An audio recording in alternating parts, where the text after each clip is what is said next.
Bonjour, c'est Charbel qui va faire mon interview. Charbel, je te laisse te présenter. Bonjour, je m'appelle Charles El Attallah, je suis d'origine libanaise et je suis français.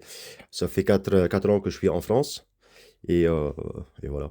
Je suis un papa pour 2 enfants. Donc, Charbel, première question.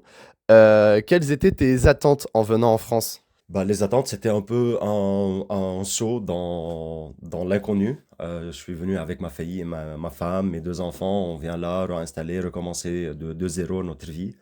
Le départ de mon pays, c'était un peu difficile. C'était pas le choix. J'étais obligé de venir ici à cause de la situation là-bas.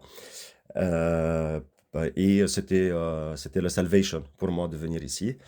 Euh, et euh, et c'était ça. C'est un joli pays. Et parlons des attentes. Bah, c'était comme j'ai dit le salvation. Et c'était ça.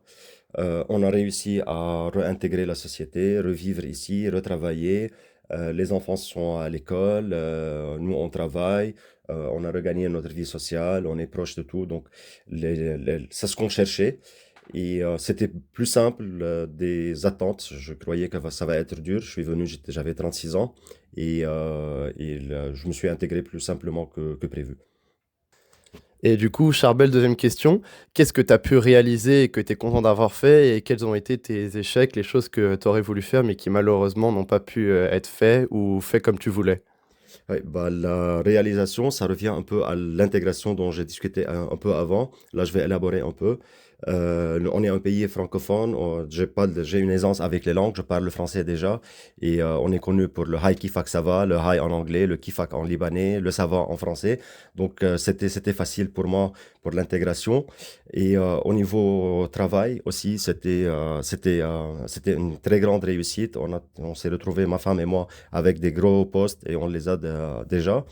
L'échec, c'est ce que je trouve, c'est aussi au niveau professionnel, c'est qu'on est habitué de bosser entre 48 et 60 heures au Liban et on vient ici, on s'est donné de la même manière et on a bossé comme ça et ça a été un peu mal vu par les collègues, si on peut le dire, que comment le mettre en mots, comme pourquoi c'était un échec, c'est pas apprécié ce dévouement que tu donnes toi-même pour la boîte, pour la société, pour y aller vers devant et tu fais des sacrifices et au final c'était pas demandé donc c'était pas bien apprécié. Et donc, pour un peu clôturer tout ça, Charbel, j'avais une dernière question. Si finalement, avec du recul, tu devrais tout recommencer, est-ce que tu ferais tout de la même façon ou est-ce qu'il y a des choses que tu verrais et que tu ferais un peu différemment?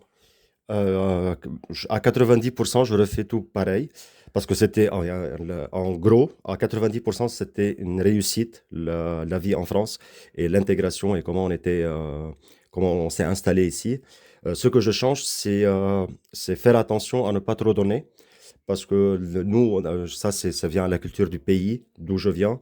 C'est donner, c'est normal, c'est notre culture. Ici, c'est pas demandé. Si tu donnes, je prends, mais n'attends pas quelque chose de retour parce que je ne l'ai pas demandé. Tu l'as fait toi-même, merci, mais c'est pas réciproque toujours.